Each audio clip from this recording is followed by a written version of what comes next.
Man, if you ain't heard no poetry from these two, you ain't heard no poetry. That what did I say? Is that what I said? Okay. I can't even describe, so I'm not gonna try. I'm just gonna let you be in the experience. In the experience of it. That just be in the room, be a fly on the wall, because you're going to tell somebody, and all those who missed it, they just missed it. You just can't tell them what you heard. You can't tell them. You can try, but what you tell them tomorrow is you should have had your blackness up in here. That's all. You should have been here. Miss Pam Ward and Miss Jaha Zainabu.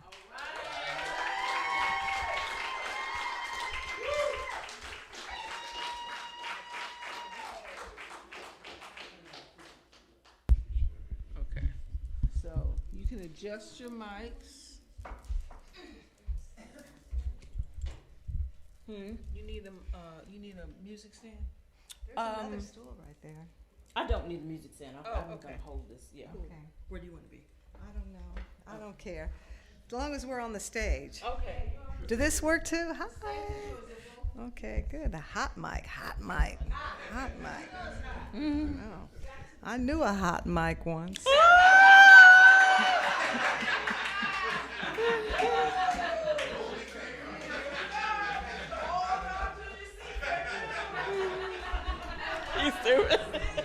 So I just want you to know how honored I am to read with Jaha, because I think she's so fierce and so good. I'm going to let her start. I'm honored to read with you, Pam, and I'm honored for a lot of reasons. I'm always like overly joyed when Anyesha's in the house, because Anyesha's one of my favorite poets ever. So I'm always like, Anyesha's here. Old woman said, "Girl, don't waste your time on no 25-cent nigga." I say, look, I don't know no 25-cent nigga. She said, yes, you do. She said, yes, you do. Yes, you do. Mm-hmm. I know. Gotta give us time, so keep laughing.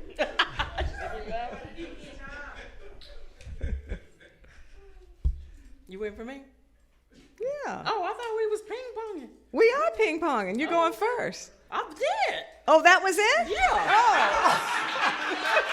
Oh. Okay, so she did a little short one. Okay. So I'll do a little short one. Why my tea sticks. My favorite poem. He threw a typewriter at me from the upstairs front window. Now use that in a poem, you bitch. So I did.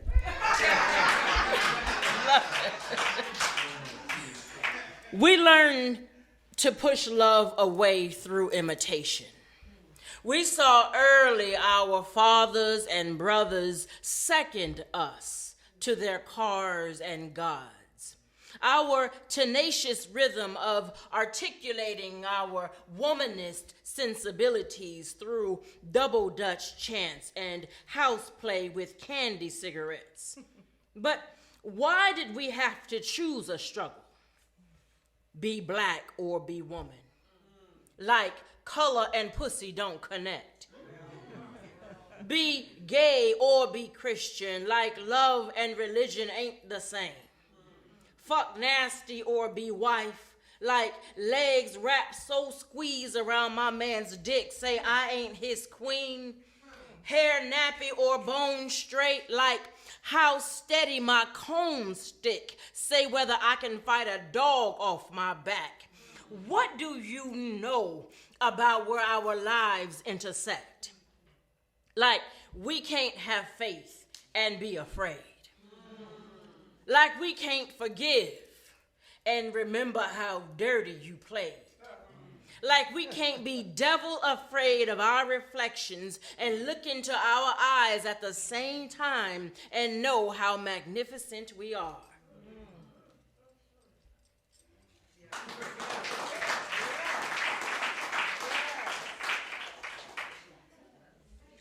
Yes, okay. Okay, well, first let's get this President's Day out the way. Okay, So my cousins are descendants of Thomas Jefferson. And this is called the Yellow Children of Monticello. Before Roosevelt, way before JFK, before Clinton claimed I did not have sex on TV, before Monica Lewinsky tripped out and forgot to wash that dress, Thomas Jefferson was banging out tots like a fiend. Making a banquet out of Sally Hemings' body, he created more kids than he could track. Jefferson kept his black children under lock and key, all while singing, "Oh, say, can we see?" All his pickaninnies, tall and skinny, looked exactly like him, and nobody blinked. Nobody batted a lash, seeing these yellow children of Monticello springing everywhere like weeds. They heard Thomas's cry for freedom turn to bedroom deceits. They watched their father, a boll weevil, feast on fresh draws like a cotton gin, separating seeds. And when they realized he would never set them free, they read his Declaration of Independence. They waited for a harmony of coughs. They watched this apostle of the Constitution and willed bronchitis to drum his lungs. They sang hymns to bring on fever, yearned for heart attacks and strokes, anything to take his last breath. But Jefferson lived and lived and lived and lived and lived and lived and lived. The motherfucker lived about 93. We hold these truths to be self-evident, he said. For his yellow kids, this was just a long-winded speech. People applauded. People lauded him a saint. People ignored his children in chains. Only when slavery began its swan dance, unraveling like a hymn, did Jefferson finally relent. At last, on his deathbed, before he peacefully died in his sleep, Jefferson and Sally Hemings' kids were finally released. But wait a minute. Stop the presses. Maybe it didn't happen like that at all. Oops. Maybe Sally was fed up with all the laundry, sex, and lies. Sick of the broken promises, maybe Sally finally snapped like an overseer, whipping a child's back. Maybe Sally had to go all Monica on them all. She wouldn't be the first to topple a president. Plantation life takes its toll. So maybe Sally took out Jefferson herself, having that one final pillow talk at last. Oh. Oh. We'll work for food. We'll fuck for money. We'll suck for a shower and a night out, anal for a month's rent. I will be your pretty girl. I will call you daddy. You can be my Superman, keep me safe off the ground. Do you know concrete women like me? Do you know how we live? Do you know what we do for a tampon, a cheeseburger, a shake? I will kiss you slow. I will wear my hair long. Do you want a skinny woman? You want to see how fast I skinny? You seen me before. Women like me, sleeping on bus stops, under trees, no shoes. I clean up well. I pretty up nice. I fuck real good. I have given up on this life, can't you tell? Tell me what you want me to be and I'll be. Tell me what to say. Take me to your place. I'll sit nice and quiet. Do you want a queen? Do you want a whore? Do you want a slut or a cunt? Do you want me spread all over your body? Do you want to know how I got here? Do you want to know my story? Will you give me a hug, some fries? May I keep the change? Will you save my life?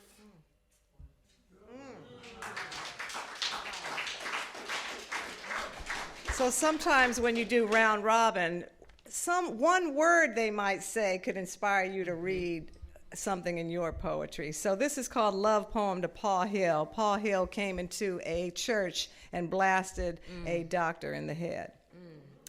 All right, so okay. So you want to get funky. Got your panties all bunched and your dick feels big and your prayer books are feeling like bricks now.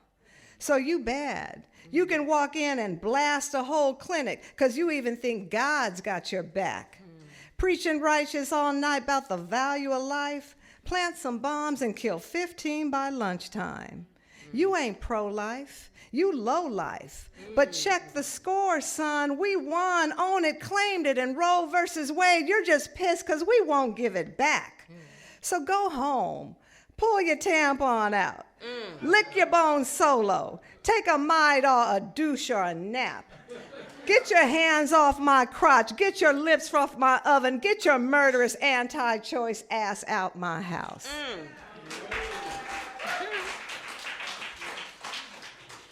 I was never one of those women lucky with love. Not that kind of love. You know the love. The love with fire tongues and rock fingers bold enough to hold. That sticky love with bodies that stay. I was always too happy to be chosen. Never the chooser. Always too ready to prove what a good friend I was. How understanding. You don't hear me. See how much I can take. See how fast I forgive. Don't you want a down-ass bitch like me? Too quick on the fuck. Too ready with audition sex. You know the sex.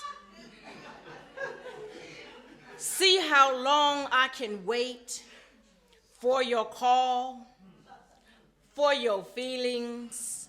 Look, ma, no hands. See how well I ride a dick. Don't you love me yet? You want me to scrub your toilet nice and clean? You want your name in a poem? Your mama need a ride somewhere?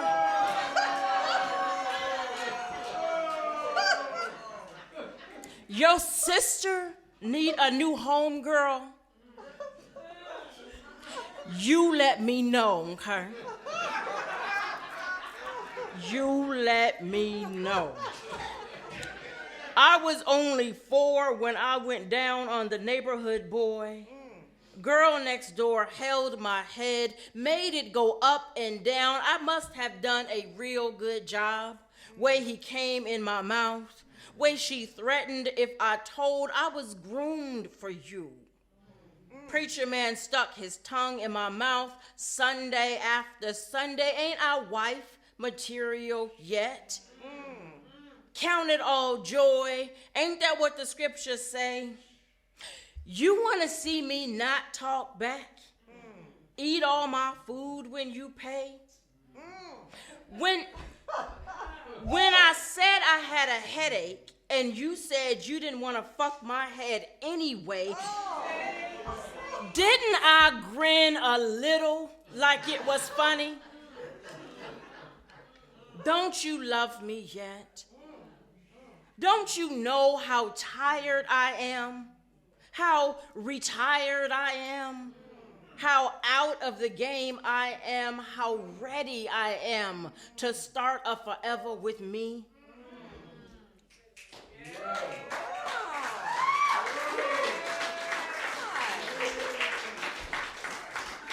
She's so good. Lord have mercy. Give me chills, girl. So I drive fast in Los Angeles, and I fight people. And I fight people. I fight them. I love this. So this is car fight 59. I like LA, particularly the car racing in residential areas. The last one was with this obnoxious slob in a white gloss Benz. Cut me off big time, him and his fat cigar and Barbie bitch glued to his lap. Passed me with one hand. I had to brake so hard my groceries wrecked the back seat. It really pissed me off, but I got back next to him and blasted the most ghetto rap tape I had. Slid all the windows down, started bobbing too, like I gave a fuck, acting oblivious to his dog-faced mug and stuck-up date. I waited in the right lane, foot hovering the gas like a crook, ready to smash it down the second that sucker went green. Wasn't even where I wanted to go. But sometimes you gotta show folks, let them know that we all own these streets, even if it means taking in extra scenery.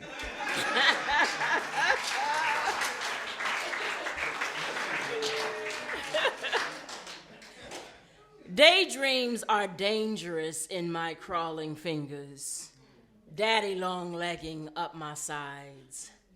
Time is like red on my palms, melting marrow in my bones, and there is me. And too many hours unattended left to my imagining, laughter so easy. This us makes sense. Who else would we hold this free till grits and eggs, day break, biscuits, buttery go bad, we blanket the morning sun.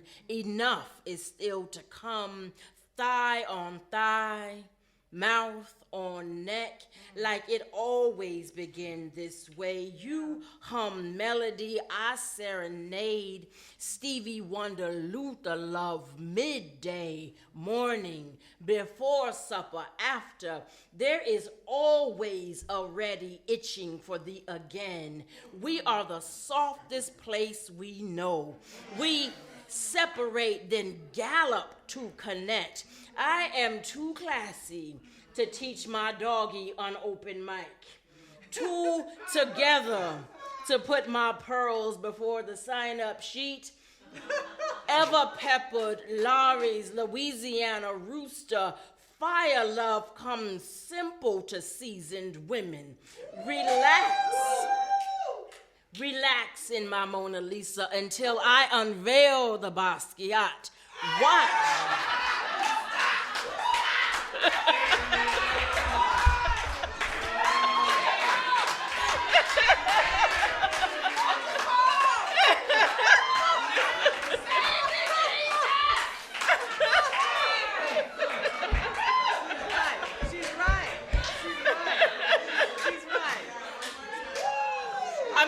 When you feature with Pam. No. Oh my God. Watch this grown woman murder Yoshiro. We, Pac-Man, Super Mario, lovers go back. So far, confidence come comfortable. We unlimited data waiting to be stored. Appetizers, entrees. We are exhausting in my mind.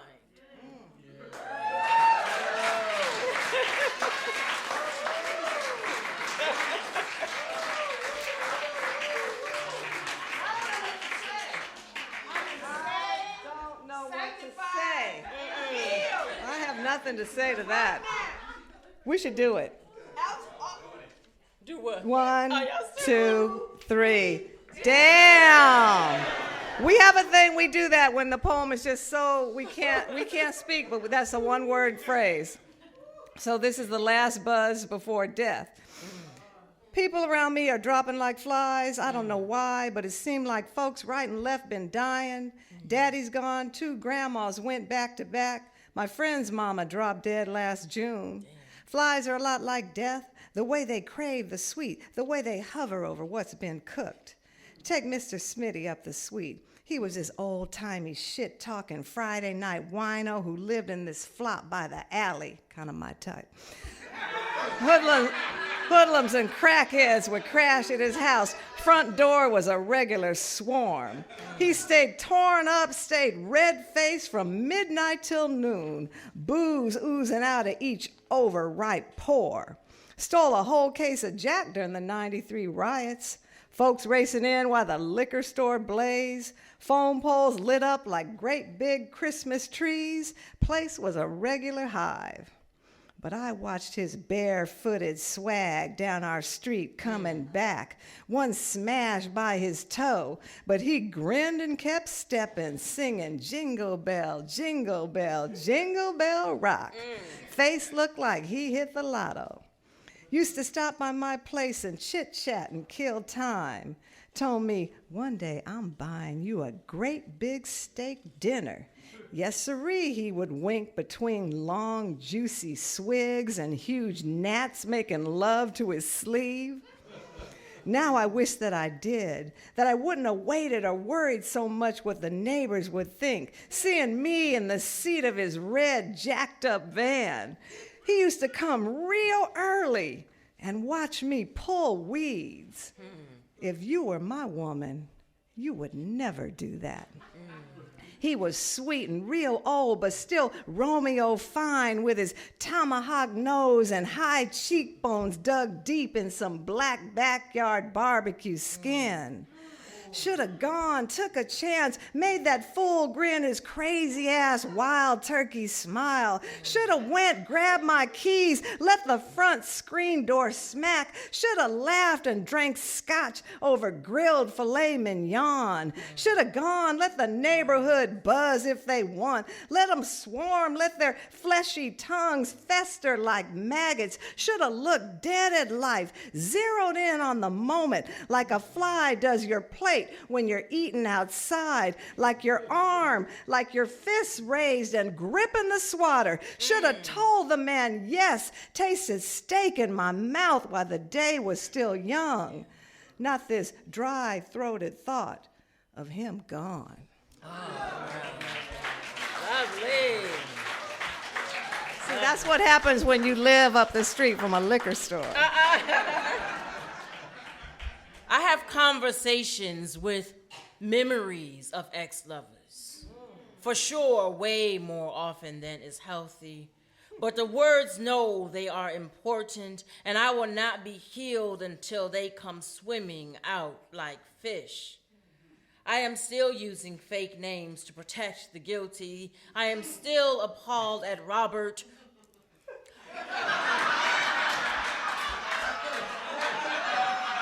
who wanted me to suck his herpes dick and then got mad when I said no. Because who am I but a regular black woman? And black women like me know we better be lucky. We know we better know how to cook like his mama. We know we better like his mama. He said I wasn't bringing enough to the table because I didn't even have a college degree, because my car got repossessed that time. Regular black women like me know we better pay our bills on time. We know we better have enough for him to hold. Thomas told me I had a pretty face, but he preferred mixed girls. And he liked a big ass, but not one big as mine. I told Eddie about the preacher. He said that was a good story, but it wasn't true. Because who believes a black woman anyway? Why is it so hard? My journals are thick with questions. Keith told me he didn't like the texture of my hair or how silly I acted when I was with my best friend. So by the time Lonnie showed up, I didn't know how to deal with a good man.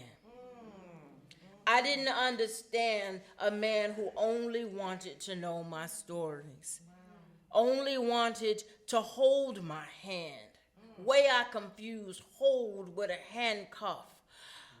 What was I supposed to do? Believe him? See, black women like me, we know we better get over it. We know we better snap out of it. We know we better keep private business private, but what about black women like me who haven't forgotten, who are poets, who still love black men, who still have stories to tell?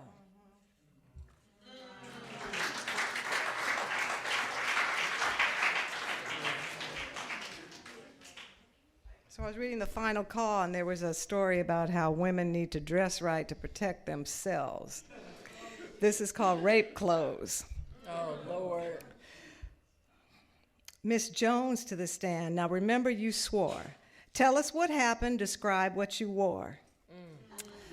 I was minding my business, walking up to the store when he pounced, threw me down on the floor. Objection, Miss Jones. Please state the facts. Describe your whole outfit and leave it at that. I wore an orange nylon dress, which fit to a T, and these cute matching pumps because they look good on me. My high heels were high with peekaboo toes. I bought it at Ross. Didn't cost too much dough. Aha! You admit your outfit was cheap. It clung to your shape. It glued to your meat. You're a whore. No, I'm not. You're a slut. That's a lie. You taunted my client. You sashayed them thighs. Your outfit consented. Lured him in with your dress. You cannot claim rape when your clothing scream yes. So my clothes are the criminals. My dress is the villain. My heels, co-conspirators, convicts, and felons. My panties plotted against me. My bra is at fault. Why are you blaming me when he ripped them off? Objection. You girls bring this mess on yourself, flaunting your body, sending good men to jail. Sweetheart, that dress just fueled his lust. This wouldn't have happened if you just covered up. You're a tramp. No, I'm not. You're a tart and a tease, and I venture to say you're most likely unclean. How many men have you been with? See, you can't say. Admit it. Your come hither clothing caused this thing. Now hold on. Wait a minute. I don't like your tone. I was brought up nice in a good, well-raised home. You think I asked for this? Went to my closet and yelled, dresses! Who wants to get ripped, thrown down, bloodied, and messed with? Chiffon, silk, and nylon. Who wants to get ripped? What goes best with choked? Gauze or burlap? Move to strike. Don't you badger this jury. Your clothing is guilty. Now go on, please hurry. Wait a sec. Nuns get mugs, chicks wearing burqas, schoolgirls in pleats, long sleeves, and tunics. I didn't ask for this. Your client is sick. Why don't you tell him to control his hot dick? Objection. Listen, miss, we don't need your sass. You asked for this when you showed that big ass. No, I didn't. Yes, you did. Your dress was obscene. Filthy girls like you should just shut your knees. He raped me, pinned me down, tore in my soul. How is this about fashion when I'm yelling no? Wow.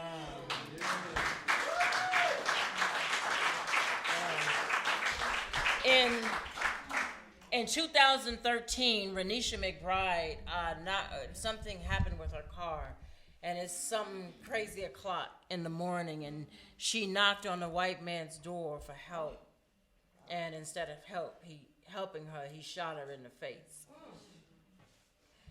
And then somehow, Renisha became this criminal after she was dead. If I am shot in the face in the wee hours of the morning, my African and American brown freckled body dragged onto the table, will the doctor cut me open and see that I failed geometry in the 10th grade? Will she lift my guts and know I sexed a man in the back seat of a car? I never married the father of my son. Will I be a sinner? If she finds Merlot, weed brownies, and Trayvon stickers spilled down my blouse, will I be a cunt who deserved to be put out of her misery? If the doctor runs my credit score and finds my rating poor, will it justify my slit throat? My teeth gnashed and bloody jaws? Will the doctor see scars from my abortion, know that I was bipolar, overweight, and wore a ring in my nose? What will she say about my penchant for cheese and bread in the middle of the night? Will she peruse my journals, my blogs, and find bad punctuation, words against the government? Will she look for Obama posters under my bed? Oscar Grant petitions on top of my bookcase? This is for Asada doodled in the margins. Will she turn her smug nose up to the writers on my wall? Baldwin, Morrison, Walker, Shange? Will she decide that the world has had enough of women like me, with our fists balled up and hair all kinky? Will she know my dental work and C-section were paid on the county's dime? How her brows will frown. Will movie tickets from 12 Years a Slave be stuffed down my throat? What will she think of me in my Malcolm X shirt and fitted blue jeans? Will she imagine me sweat and hate and fire drip down my nose as Solomon is beat with a stick, skin fall from his bones? What will she think of my mother, my father, who taught me no better than to wide hips, thick lips, so black in the night? We don't know what time it is. So somebody got to give us the... Yes, because we have an open reading after this. So this is for Marlene Pinnock, beaten by a policeman next to the 10 freeway. It's called Sunflower Seeds. I stole a sunflower plant in front of a police station today. A wild, screaming yellow stalk, fighting a bed of angry weeds. I snatched it in broad daylight, yanked the root with my hand, grabbed it like it was already mine, carrying it boldly, carrying it like royalty, like a golden precious staff, or a stick, or a baton, like the kind slammed against Rodney's spine. I marched down the street in a single lady parade, daring somebody to stop me. I took the sunflower home and planted it in my yard, near the barely hanging on broccoli, near the sad and strip search beets, near the carrots that came out of nowhere. I buried it thinking about my son and how he loves salty black and white seeds, and how his speeding ticket could have turned ugly when we picked him up that night if the officer wanted to trip. I buried the plant with some poems that didn't amount to much, something about waterboarding and Zimmerman whipping ass again. But my first thought when I saw it was the homeless lady Marlene, laying in the freeway, flat on her back, weather-beaten and wilted, shielding off fist after fist, getting stole on, getting pummeled, right and left hooks to the jaw, sitting on her stomach, straddling her hips like a horse, hitting her over and again in the face, like his uniform transformed him, like he was a king, trampling black women like dirt, like mud under his boot. I thought this lady could be my own mother, my sister, or me. So naturally, when I saw the flower, I rescued it from the police. Because sometimes you just have to march up to power. Sometimes you just have to combat the weeds. Sometimes you just have to snatch back what's yours, even if it's just a flower or a rock in the street, growing like a riot in the palm of your hand.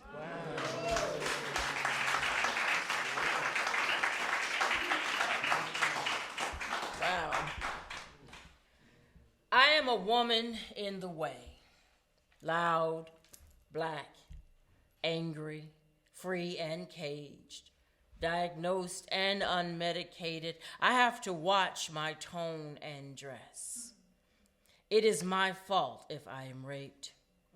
Way this ass shakes, these titties bounce. Everyone knows I am a whore.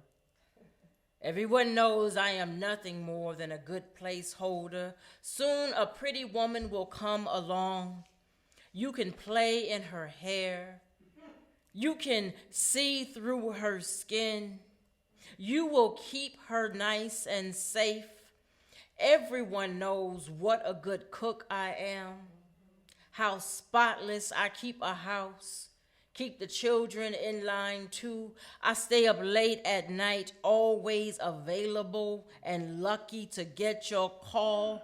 We can talk about racism all night long. Talk about Harriet and Malcolm. Talk about Trayvon and Sandra. Did you see the news today? Did you see what they did? Everyone knows I know all the news. Everyone knows I keep you laughing. Everyone knows I know my place with my sensitive self. With my always taking things too personal self, with my extra self, my silly acting self, my attention-seeking self. Everyone knows how emotional I am. Everyone knows how much attitude I have. Everyone knows black women don't need as much love because we so strong, because we so built to last, because we gotta make it. See, everyone knows it is best to put the bills in my name. Everyone knows I keep a few extra jobs. I keep a few extra dollars. I keep a dime in my purse with my handsome self. Everyone knows my money, your money too. Everyone. Everyone.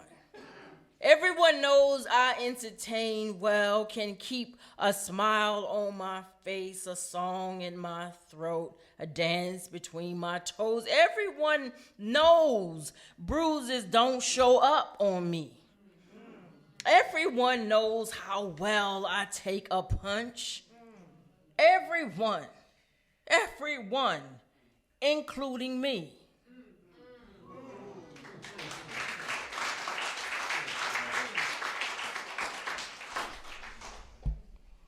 Visitation night. Not the pit bull on the front lawn, not the chain link fence, not the bars on the back door or the new address, not the deadbolt she opened up anyway. See, when Wayman came, when Wayman aimed that VW down the driveway, revving the porch till she cut on the lights, mad as hell, mad as shit, smacked his fist against the horn. He looked bad like a crackhead, but couldn't care less. And the moon watched like somebody waiting in line. Wayman lost his damn mind, pitched a bitch and turned into a bona fide fool. See, when Wayman came, it was typhoon, it was hard shoes and thunderbolts under each foot, stepping quick, drum beats rolled out of each stride. Not the parole board, not the punk boyfriend under the bed, not the bathrobes and slippers who tipped out to peek. See, when Wayman came storming with razor blade lips and mad heat in his shoe, talking loud, talking cussed her out, talking blizzards and downpours and gang fighting skies, cussed her 3 damn days straight, felt like 8 days of rain, went home changed, came back, said all the same shit again. Come on, Wayman! See, when Wayman came, he brought mad clouds and lightning bolts right in the house, and all hell broke, and all high fives and party time stopped. And he stood on 2 feet, screaming angry tornadoes right into the hall. Them is my kids. My kids. Call the law if you want. Ain't no judge alive fit to keep me away. Law can kiss my damn ass when it comes to my son. That's my blood. That's my heart. Rico, Daddy loves you. Wayman! There was gunmetal clouds, broken Coke bottle rain, and the next thing we knew, the sun came back out, but old Wayman was gone. Not the pit bull, not the chain link, or the bars said a thing. Daddy bye was the last drop I heard. Come on, Wayman. Do better, Wayman. The first draft of a poem should be scribbled in a mind that knows its body ain't free. All that truth should feel like gallstones, like a bag of rocks on fire in your belly and gotta come out.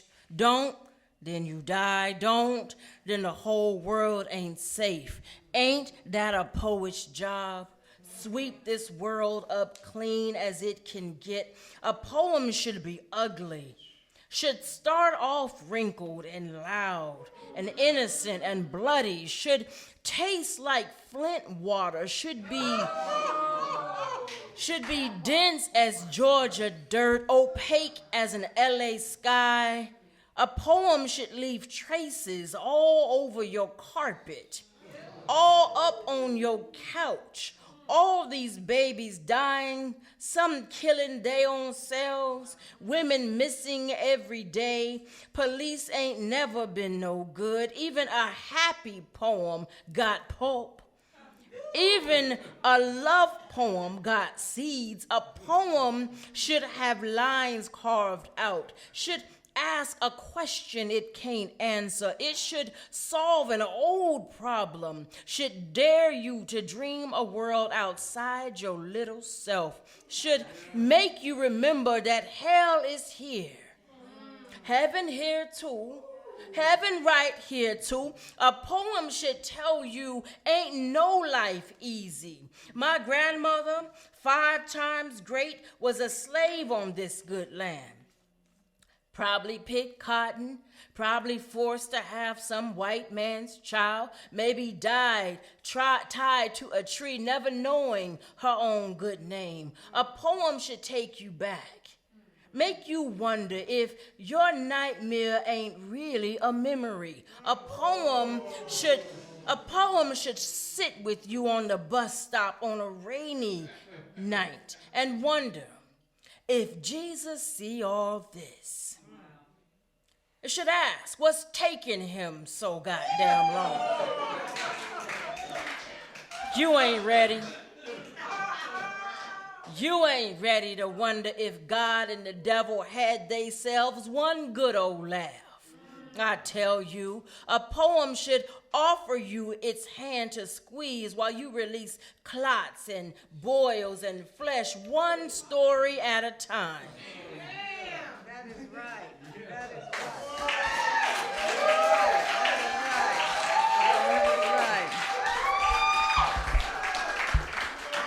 Jaha is such a, I'm speechless. She's such a great, brilliant poet. That should be in the front of your book that you're writing on writing. You're doing the last poem. This is my last poem. Yeah, so I want to make an announcement. So I do. Oh, yeah, she has a book. These are books, and this one, I wrote these poems in 2013. Some are in here, but my next book is coming out this year. And the next book is called Come Wednesday. Because it, like, I remember, like, the stage across the street, and that was church, and it was just like, we would leave and be like, how many hours to the next Wednesday? Right. How, Wednesday just couldn't come quick enough. I know. So the next book is filled with poems that I've read and workshopped and, like, worked out right here. So it's called Come Wednesday. It's coming out this year. So. And I bought this book when it was just notebook paper and 3 holes punched. Because I was gangster and because she was gangster. And she wrote your goddamn selves. She wrote a poem a day, and as you can see from her, she's fierce, so every poem is spectacular. Yes. So you mentioned your grandmother or granddad. I think my grandfather's appearance in this poem. This is my last one, the Hollywood sign. My grandfather worked in Hollywood.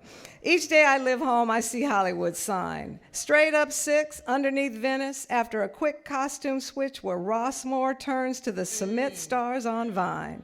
Where the lip of ambition is a gum wrapper now. A black sticky mouth on the base of a shoe, the only speaking part some folks ever know. Hollywood greets me daily. It teases my fate, makes me think of Grandpa playing in Beretta, telling me Robert Blake was the nicest guy, but definitely the type to off his wife. And how easily the scene could change in my own living room if Grandma didn't stand up and put her foot down when Grandpa tripped and almost ran off with Dorothy Dandridge. The sign, bright and clean, yells Hollywood at my car, a command, a noir curse, a drill sergeant barking at Marines, smacking me silly, yelling at me, hey, stand up straight, a verbal checkpoint Charlie, a literary Star Trek fleet, holding the whole porn industry from seeping back into LA with only 9 letters, a few nicks from Sky. Hollywood laughs, Hollywood winks, bathes me in white popcorn lies, watches me race just like OJ over action-packed streets, watches me swerve, watches me streak, watches my savage life go by, gripping my coffee between my knees, wearing my work clothes like a disguise, trying not to lose my life around blow-up doll curves, and Christopher Reeves making bets for my spine. Hollywood, the sign screams, casting away Cape Fears and Boogie Nights. It sees Charlie Sheen winning, Spike Lee doing the right thing. Hollywood like you should, the giant billboard sings. A burglar alarm, a high-pitched whistle, the kind only heard by dogs. Calling all bitches and broke-down punks, and even drama queens like me, wearing my sunglasses like a smirk, eating Dorito nacho cheese, wearing empty gas tanks, the only comedy I know. And even if I fall in a pothole or forget all my lines, or I'm beaten within an inch of my life like Rodney King, and my Hollywood, a bottle of nail polish, spills like blood on my thigh, a slasher flick, a chainsaw massacre, fading like Black Dahlia wine, turning into a 2-part cocktail mix of the word, holly, toxic berry, wood, splintered tree, making me as queasy as a Catalina boat ride. All I do is look up and see your giant gate-mouthed smile, munching a bonbon, sipping some vodka, handing me another red vine dream, doing your Hollywood shuffle between drought-ridden trees. You sneak in the way I used to in Grauman's Chinese, quiet as a vial of Botox, firm as a policeman's jaw, talking me down, telling me take it easy, handing me a map to the stars. You stand like Godzilla, the last scene in King Kong, Shirley MacLaine screaming, just give her the fucking shot. Your 40-foot landmark, a single-word speech, an omen, a playlist, a ventriloquist on speed, teaching a galaxy of stars how to shine. Hollywood props me up, punches another toothpick between my teeth, hands me a script and a new pair of ruby rhinestone pumps, whispers me like Dorothy before she leaves Oz, reminding me of all that L.A. is, from Kunta Kinte to Bruce Lee, from Florence and Normandy homies to racist cops speeding back to see me.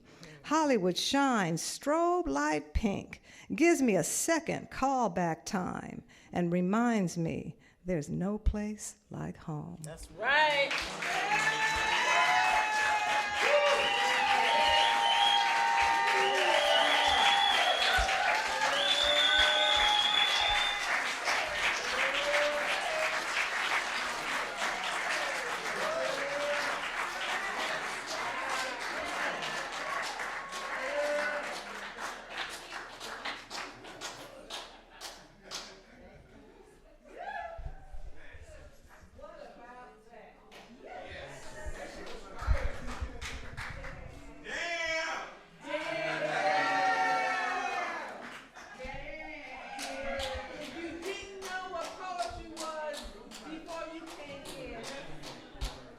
You know what it is now. Pam Ward, Jaha Zainabu, this is poetry at its finest. So now the open mic, real quick. Rules are as follows. 5 minutes, 2 poems, whichever come first. Pretend you see the no bullshit rule. It's a bull, caca, and a line drawn through it. International symbol known around the world, such as. Though not obscure to the people who actually live there, but let's say you were in Yes. And it was a Wednesday night, you were at a poetry reading. Slovenians would be encouraged to not bullshit, as it were, on the microphone, but to bring their best Shit. So, in other words, don't stink it up, y'all. Don't. Did I see Chise back there somewhere? Is that Chise back there? Okay, so Chise, do you need a spot? Yes, she does. On the open mic? I know you do. She said to have a spot. Yeah, we need. Okay, first person up. Okay, so pick a number between 1 and 10. Who said that? Yeah, whoa. Number 7 is Connie.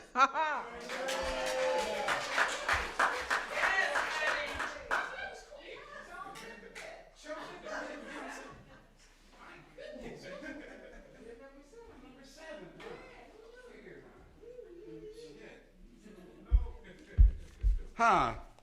How you guys doing? Couple of poems real quick. The first one is washing blood from your hands. She cheated on me without my permission. Committing violence in a way Manson only imagined when he visited the Lobiancos. She asked me to assist her, wanted me to inflict my own wound, cut myself deeper with her serrated sincerity. A polygraph couldn't detect her deception. She is Antarctica. She is Novocaine. Compassion and mercy escaped the prison of her lips. Like coup d'etat refugees, she has done her grieving, worn her best black. It is me, dumbfounded, unaware that she has died on our Calvary. Ain't no more resurrections. She has a new disciple, hiding prayers between her thighs. She wants to grant them, like she saved me in 2007. But she is already ghost, left the gravesite, poured the dirt, buried what was once us beneath the moans of her new Messiah. Thank you.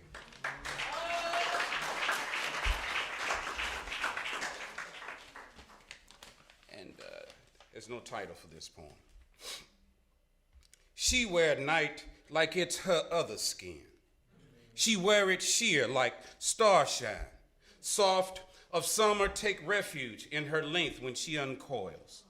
No one knows her real name. She appeared like creation. Neruda verse off the page. No warning or advance notice. Nowhere to safely place my hands or the surprise between them. She's comprised of left angles. Counterclockwise woman full of legs and elbows. Softens like a black salsa gown. Lace drip off curve in orbit of full moon. She dared to hold the moon hostage, decide when to liberate darkness. Her eyes thick and brown as lament. Stalk me and unearth confessions yet to bear fruit upon my tongue. A perfect altar exists inside her. I dreamed her like Sedona. Her presence is a marketplace where friends daybreak together, produce fresh touch. I have forgotten how to hide whenever I smell her laughter. And no one knows her given name, but what does that matter? When she discloses how she was born, then exposes her first scar. I squirm like Midwest weather. She humid upon my face. Wanna keep my hands in her fire. Her kiss is holy, full of prophecy. I don't know how to hide from her. I am the whole plot. She counts grains of sand. Trust time to keep her vulnerable. Undress her like the four gospels. Her lips ripen when she reads poetry. I plan to visit every bookstore, listen to open readings for her confession that ends the hush between us. All her mouth is illumination. Wish I could whisper into it, crawl inside her, and do my best work, write her poetry like Lucille Clifton. Thank you, God.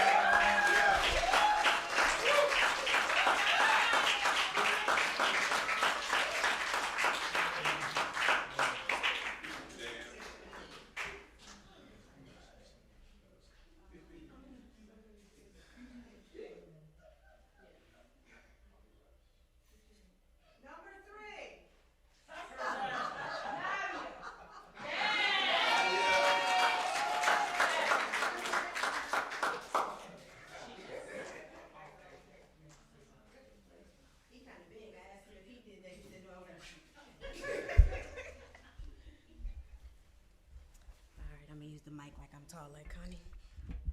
Peace. Girl, this my bear. This my bear.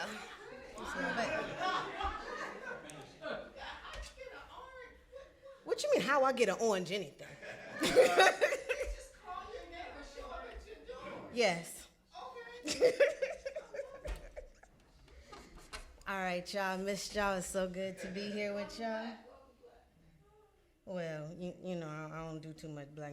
We talk about that later. All right. Hey, always. I have 2 quick ones for y'all. Love looked different today. Limp still intact, but there was a new lift in her shuffle along. Not quick enough to be called a bebop step.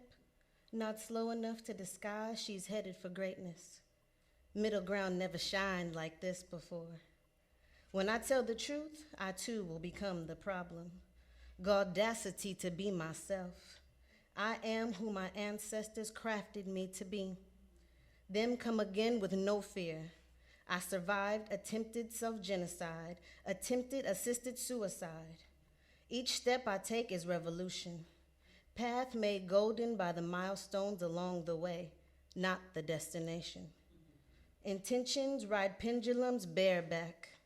I am aware that the opposition thinks it knows what my blood tastes like. Ascension has a way of reconstructing your DNA, replaces disgrace with dignity. Knowledge of self, consciousness of your soul's mission will make your armor immutable. Heart unchanging in that which is right. Roots tapped into core, fed from native plain. Our stories flow through these veins. Fight illusion implants with ancient bloodline antibodies. Body of truth shall stand again on that solid rock. Surety that Allah and man are one will make me whole again.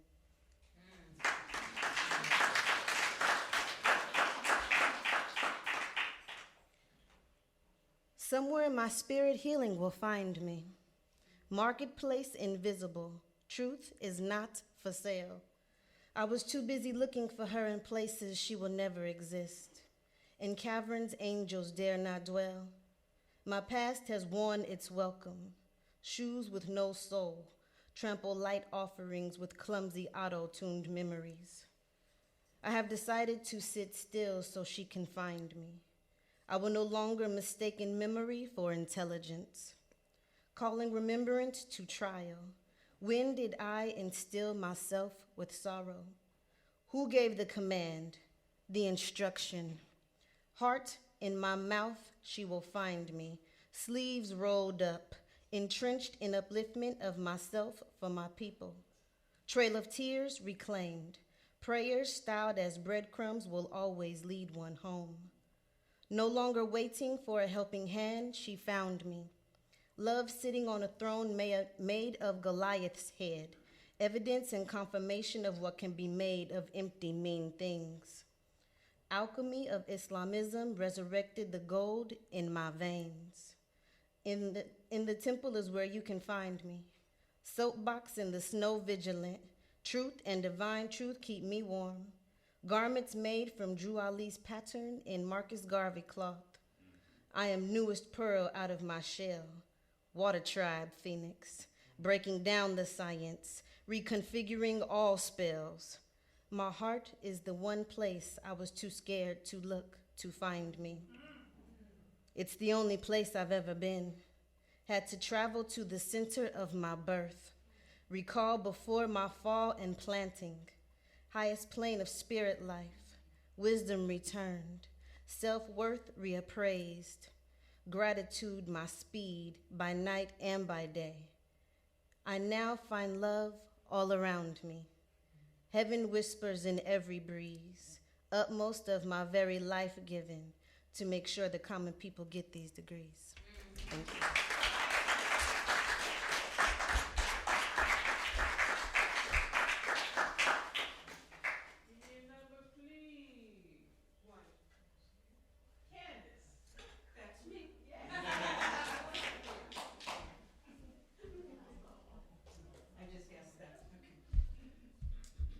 Hello, everyone. Hello. My first time here.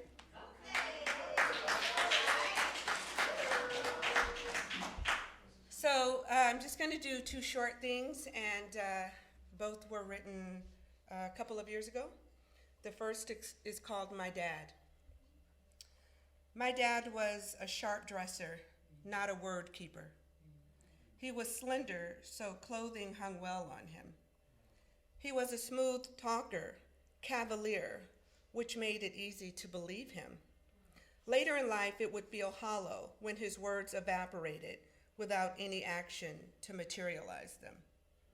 What did my dad teach me? His actions taught me to look good and not concern myself with the promises I made. To be long gone before those to whom I made promises realized they would never be kept.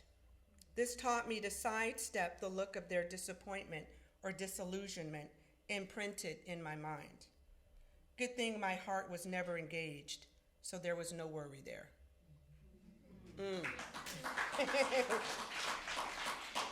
It's dark, stay tuned. The second one is called I Married for Looks.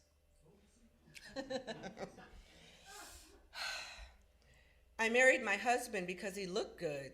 His caramel skin was smooth as butter, a muscular physique that made me catch my breath when he pulled me to him.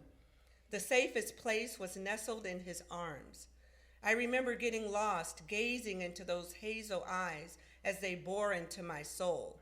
He had the softest lips and a tongue that took me to new heights. My broken parts were made whole when my man said, I love you. What happened? How did he lose his looks? I love you was replaced using every weakness I shared with him against me. The color of his eyes turned to harsh judgment. His lips twisted from all the cruel words he said to me. The tongue that took me to new sexual heights became a sword. It shredded my dignity. Those arms, once my refuge, now leaned, sculpted from throwing me into the wall. Blurred vision. After my visit to the spiritual optometrist, I began to see things differently. Physical appearance no longer drove my decision. That love taught me to look with my eyes closed. Thank you.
Y'all are so bad.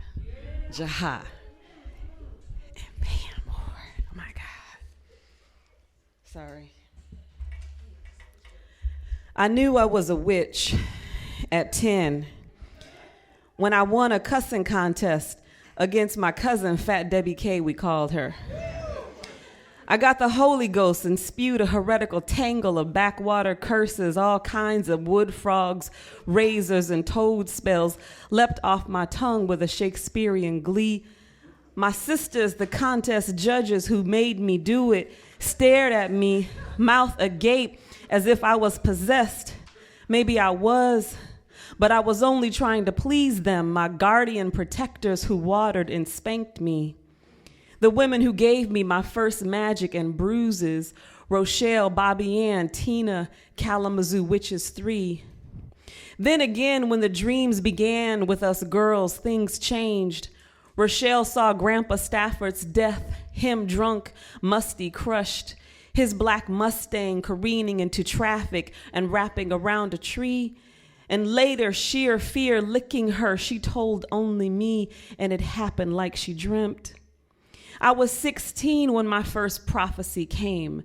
Sister wife ghosts from a Kansas past I had not lived planted a fire in my dream. 5 white men murdering a black girl, burning the house down when she refused his sun-gilded farmer hands. That happened to my mother and her sister, my father said, when I finally told someone. And Daddy looked at me like he was afraid. I was too. It wasn't me I wanted to say, but their memories reaching out from dust and grit, from casket and through bone, no longer alive, but living in my Kahari, Choctaw, Cherokee blood. Much later, I dreamt of the beginning of us on a Portuguese road between an ocean and a mountain, a council of my women assuring me that if I married that first husband, my life would be hell. For 2 years, I let the flames take me. These are the kinds of gifts that no one wraps. No one mentions at the dinner table when company comes. Where do we really stop and begin anyway? A birth, a death, our second sight. There are 6 of you that remain with me.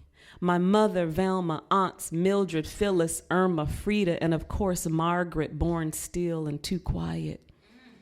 A throat too full of our horribly beautiful dreams. I knew I was a witch at 10. 10, the number of completion, the number of infinity where nothing stops, and the universe, with or without eyes to see it, continues on.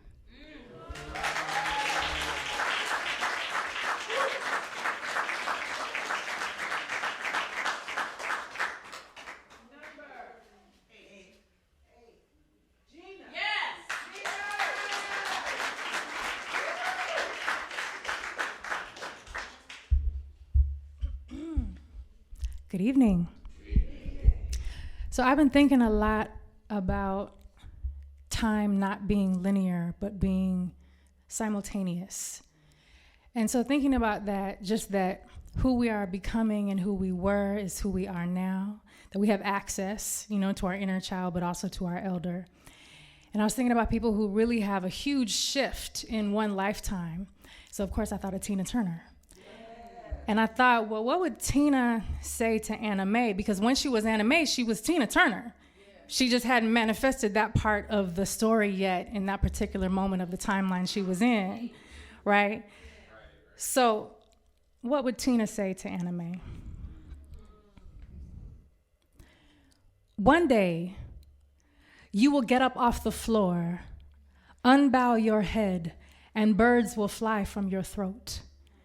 Your voice will carry rivers and rain dances. You will be a windstorm on fire. Magic lives in your lungs, the heart of a warrior, Anna Mae. There are wings beneath your shoulder blades. Liberation in flight. Your dancing will conjure miracles, a volcano of light. You are the wound that heals, smooth and steady. Legs strong, muscles moving like moonshine, memory across midnight. Anna Mae, you are midnight, but then again, you are the dawn. Stretch yourself across 1,000 skies. Look yourself in the eye. You are the victory song singing out from every woman's chest. God's best. Those demons were never yours to hold. They weren't even his. They belonged to his great-granddaddy who came up beaten in the fields, each lash a monster on his back, one by one, watched his family sold off one by one, each prayer unanswered one by one, beget bitterness and betrayal, fury and rage, a unique inheritance of violence, poison passed down, powerless in the world, but tyrant in these here four walls. Woman, you do what I say, I own you, anime. Every time he parroted the oppressor, it was his own pain. Every time a knuckle chiseled a cheekbone, each reckless curse spun across the room, spit flying like wildfire from a venomous tongue, ego unspun, salvation undone. But when he shattered your ribcage, it healed into a sanctuary. And May, you will alchemize yourself into a phoenix, walk through hell and come out swinging, each battle scar spelling out freedom. You will perform on stages in every city, on every continent, a powerhouse, fierce and unafraid. You are grit and gold, a skyscraper touching the sun. What's love got to do with it when you are the sun? Superstar comet, come closer, anime. One day, this will all be a story. You win the war. You save yourself, the hero in the end. You win.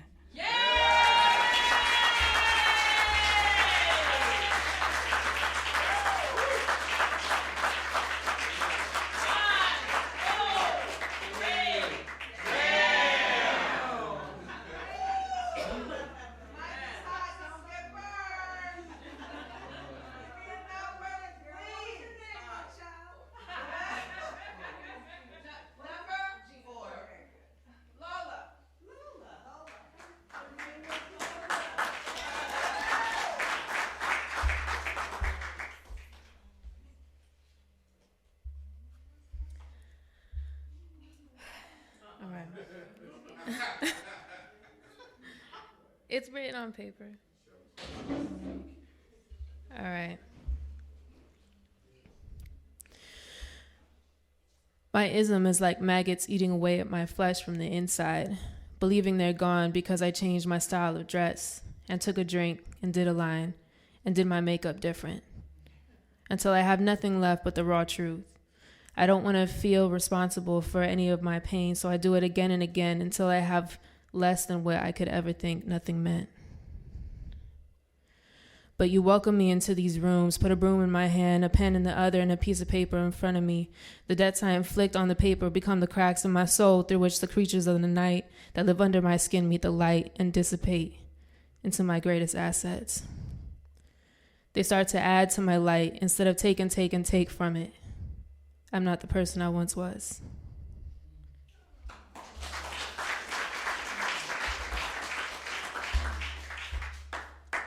Can I sing a song? All right.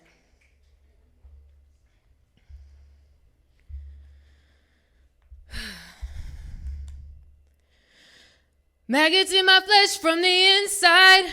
Freedom, fly from my head. Life floods my tomb. Nights graced by the moon. Don't try breaking bread. Don't fuck with my head. I'm sick.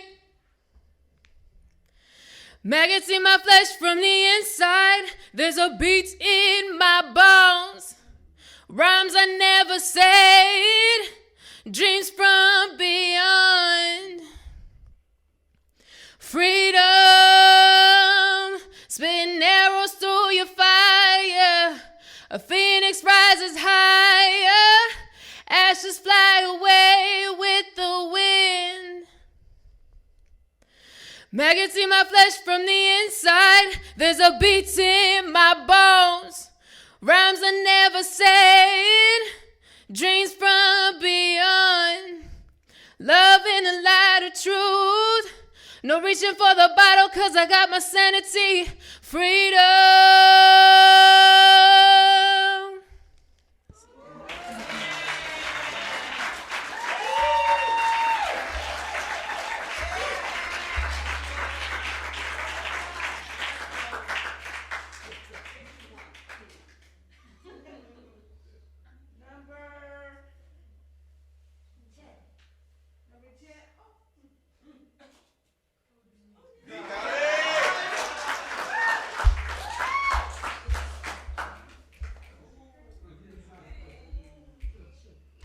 take the short mic, please. What is that book you're holding? This. Ba-dum-bum. Voices from Lemert. From Lemert Park Redux. Redo. Who's the editor? Shonda Buchanan! And Yesha. Peter J. Harris wrote the foreword, I wrote the epilogue. Yes, yes, yes.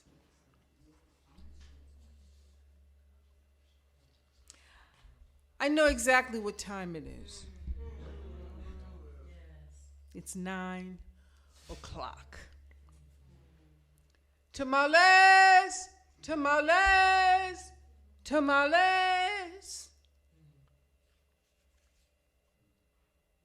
I look at one of two-year-old palm lilies I received when my daughter got shot. And the only thing standing is the lily. Standing for beauty, standing for peace, standing straight like Zuri stood, up for the downtrodden, up for any fight, up to all authority and all bullies. Stood real tall, folk thought. Long legs and arms, she walked armed to the tooth and nailed you with truth. And every chance she got, and then she got shot.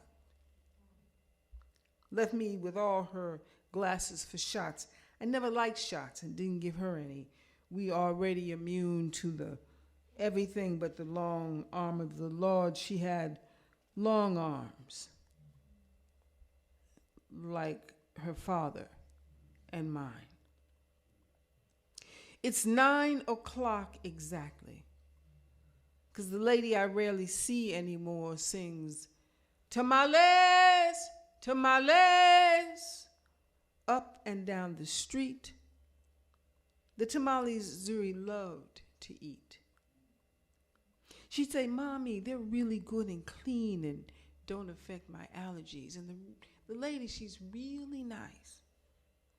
She's out there every morning at 8, not daylight saving time. She out there, rain or shine, and as she pounds the sidewalk each morning, her witness protection drives slowly by. I noticed today that the lily's leaves have left it unprotected. They've all fallen down, hanging around the base like soldiers bored with no war to fight. They don't know that the fight is always within. I water the lily and continue to write and watch as the foliage begins to rise like armed revelations. I feel like Alvin Ailey himself. Choreography or water, they're one and the same. Hydrate the dancer, the dance comes alive. Tamales, tamales, tamales. This day, the piece following her song, her food for the morning, was shattered by, shut the fuck up. Don't nobody want no motherfucking tamales this early in the goddamn morning. And for a moment, there was silence. And his wounded fury, bandaged by peace, settled onto the sidewalk. Breezes gently rolled by. The tamales started to rise again like slow love after midnight. Vibration high again. Tamales, tamales, tamales. All the way up, discreet. And anger falls back to sleep. Everybody needs their rest.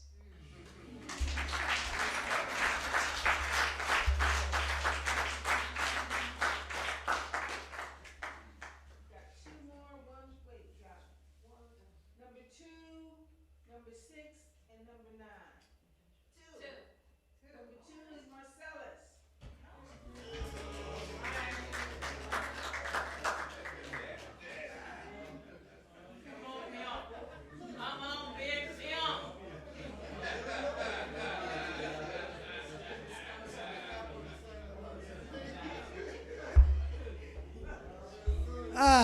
How y'all be? My man, what's that, bruh? You all right?